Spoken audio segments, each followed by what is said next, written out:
जेठानी की 10 शर्तें।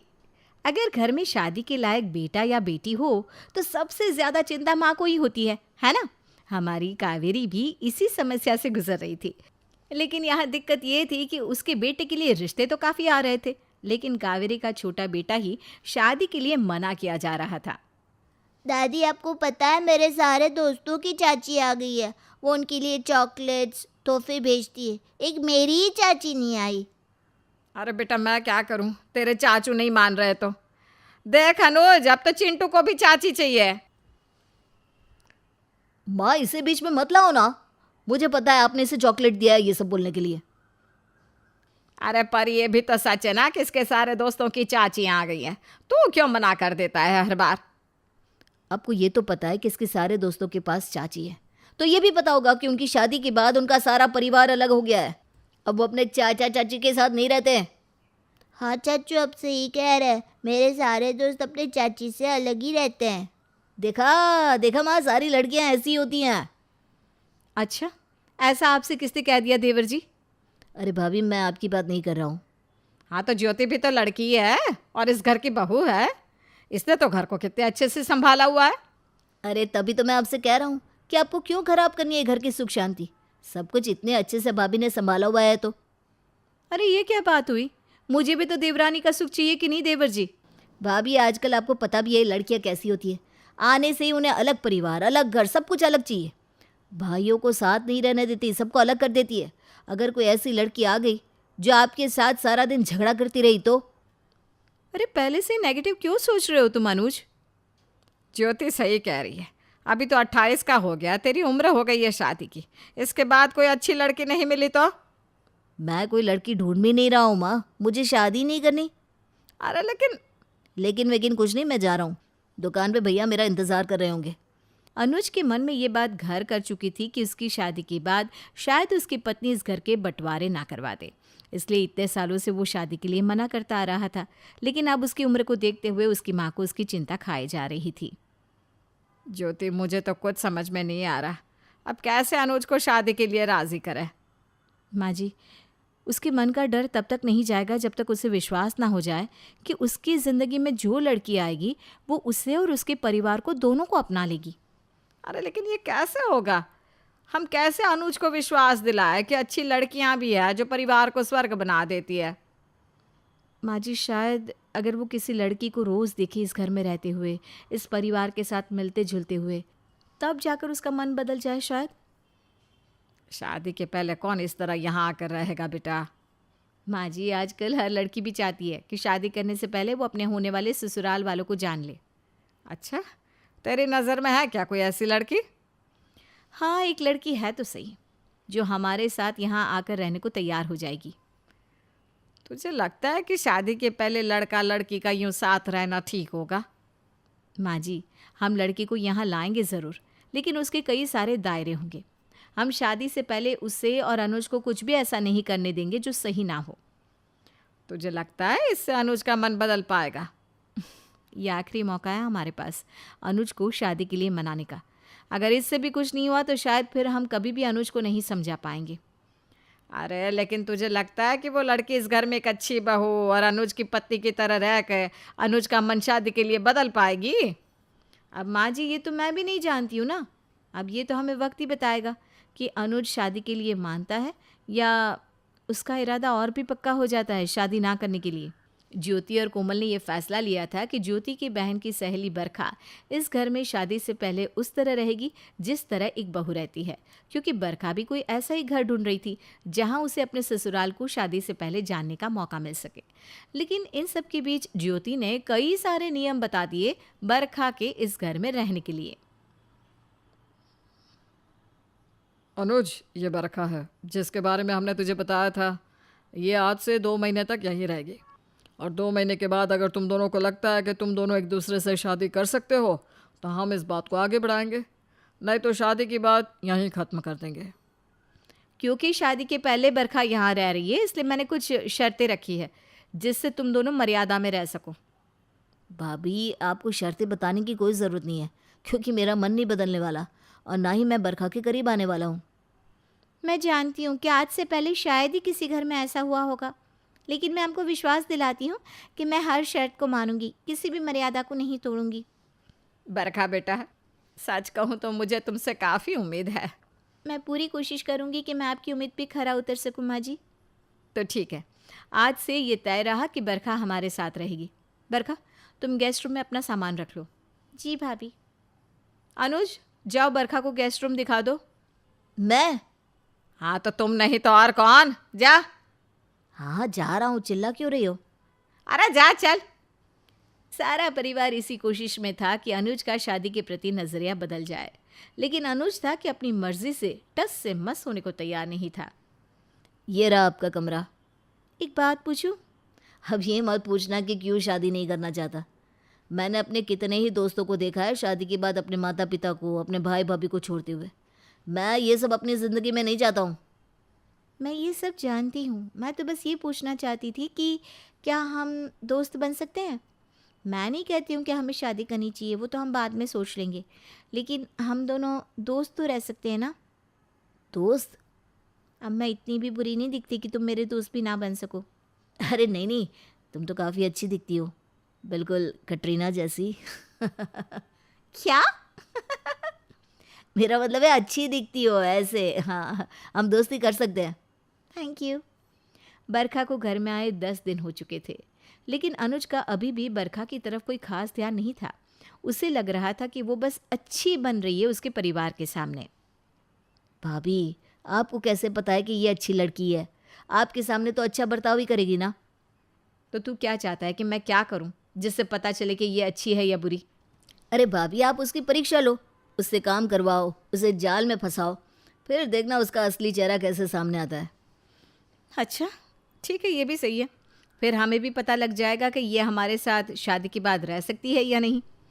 अनुज के कहने पर ज्योति ने बरखा को परखने के लिए उस पर काम का बोझ डाल दिया। बरखा, आज हम सब ना बाहर जा रहे हैं, क्या तुम घर का काम संभालोगी आज? हाँ भाभी, कोई बात नहीं, आप सब जाइए, मैं सारा काम देख लूँगी। हमें आते आते रात हो जाएगी। हाँ कोई बात नहीं, मैं खाना बना दूँगी भाभी। ठीक है, तो ये सारे हमारे कपड़े हैं और वहाँ रसोई में 2 दिन के बर्तन भी पड़े हैं। रोनी को शाम को पढ़ा भी देना। हाँ, और खाने में दाल चावल, पनीर की सब्जी, रोटी, रायता, पापड़, और हाँ थोड़ी सी पकौड़ी और मीठे में हलवा बना देना। ये सब इतना काम ज्योति बरखा को दे रही है। अरे ये सारा काम 3 दिन का है और ज्योति इसे 1 दिन में करने को कह रही है। ठीक है भाभी, मैं कर दूँगी, आप आराम से जाइए। अरे ज्योति, मैं ये कह रही थी कि अब चलिए ना माँ जी, बरखा ने कहा ना वो संभाल लेगी, चलिए। अरे इतना काम क्यों दे रही हो उसे? यही तो असली परीक्षा है माँ जी। अगर वो घर का सारा काम संभाल लेती है तो इसका मतलब है कि वो घर को अपना समझती है। लेकिन कैसे पता चलेगा कि ये गुस्से से तो नहीं कर रही ना काम?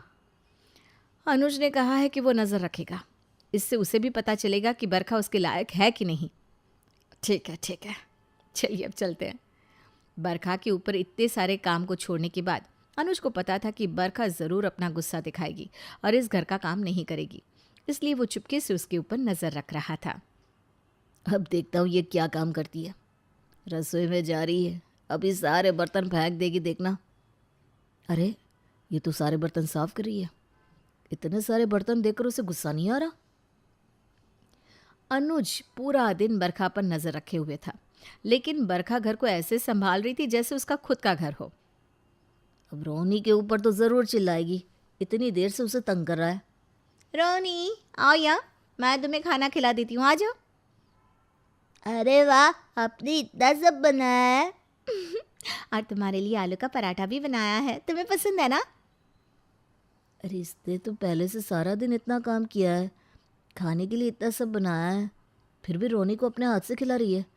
आलू का पराठा इसके लिए अलग से बनाया है। इसके बाद तुम सो जाओ, मैं तुम्हें कहानी सुनाऊंगी। मम्मी पापा दादी को आज आने में देरी हो जाएगी, ठीक है? ठीक है, आपने अब तक खाना नहीं खाया। सब लोग आ जाए फिर सबके साथ खाऊंगी मैं। ये पूरे परिवार का इंतज़ार कर रही है, जबकि पूरा दिन इसने कुछ खाया ही नहीं।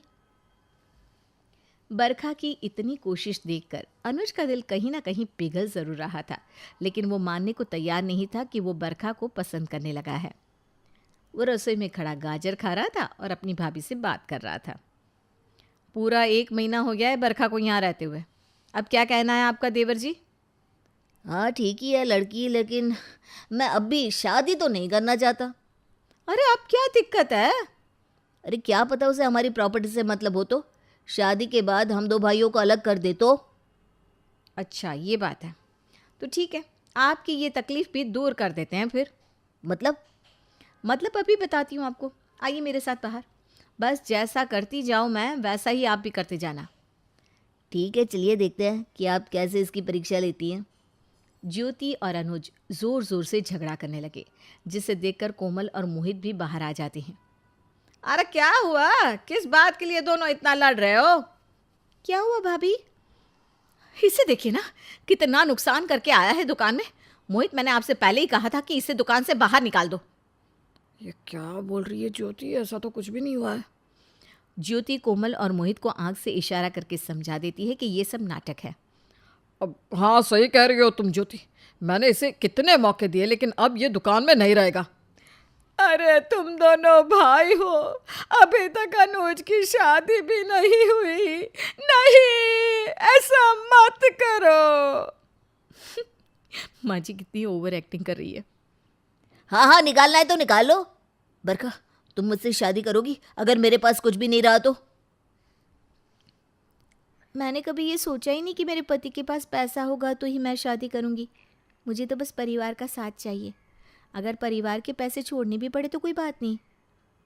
बरखा बेटा, तुमने तो ये बात कहकर हमारा दिल ही जीत लिया। सच में तुम इन सब की बातों को दिल पर मत लगाओ, सब लोग ना मजाक कर रहे हैं। बरखा हर तरह से इस परिवार के लिए सबसे अच्छी लड़की थी, लेकिन अनुज था कि वो अब भी हार मानने को तैयार ही नहीं था। हाँ हाँ, कुछ भी हो जाए झुकना नहीं। अरे तूने कहा है कि तू शादी नहीं करेगा तो इसी में अड़े रहना भाई। हाँ वो तो है, लेकिन बरखा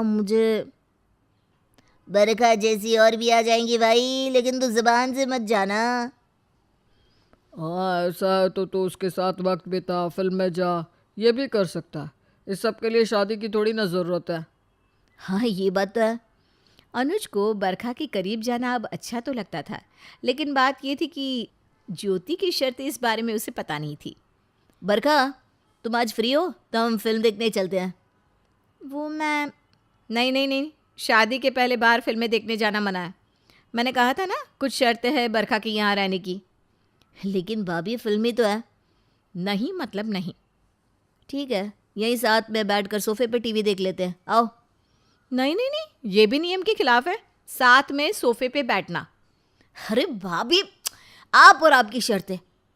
अनुज को अब बरखा के साथ वक्त बिताना तो था, लेकिन ज्योति की शर्तें इतनी थी कि अनुज बरखा के करीब जा ही नहीं पा रहा था। तुम बाजार जा रही हो? हाँ, कुछ सामान लेना था। आओ बाइक पर बैठ जाओ, मैं लेकर चलता हूँ। चलो। आप भाभी? हाँ, शादी के पहले नो बाइक पे बैठना। भाभी चलो, देर हो रही है। अनुज के लिए अब इन शर्तों का पालन करना बड़ा ही मुश्किल हो रहा था। ऊपर से अब तो बरखा के 2 महीने भी पूरे हो चुके थे। बरखा, तुम्हारे साथ ये 2 महीने कैसे पूरे हो गए पता ही नहीं चला। लेकिन अफसोस है कि हमारे देवर जी को अब भी शादी में कोई दिलचस्पी नहीं है। अच्छा, मैं ये कह रही थी कि मेरे मामा जी का बेटा बहुत ही होशियार है। भाभी अपने मामा जी के बेटे के बारे में बरखा को क्यों बता रही है? नहीं भाभी, आप अपने देवर के साथ धोखा नहीं कर सकती। अब अनुज को शादी नहीं करनी है तुमसे, तो मैं सोच रही थी कि... क्या सोच रही थी आप? अरे तुम्हारा क्या जा रहा है, मैं बरखा से कुछ भी बात करूं? शादी से पहले तुम बरखा की किसी भी बात में दखल नहीं दे सकते, ये भी एक शर्त है। अरे भाड़ में गई आपकी शर्तें। बरखा यहाँ मेरे लिए आई है और मैं उससे ही शादी करूँगा बस। और आपकी इन 10 शर्तों से परेशान हो गया हूँ मैं। इसके साथ मत बैठो, खाओ मत, साथ में बात मत करो, कहीं जाओ नहीं। अरे मैं पसंद करता हूँ बरखा को, मैं उसके साथ रहना चाहता हूँ। आप लोग... सब लोग अनुज को देखकर हंसने लगते हैं। देखा देवरानी जी, आपसे कहा था ना कि जेठानी की 10 शर्तें ही आपके काम आने वाली है।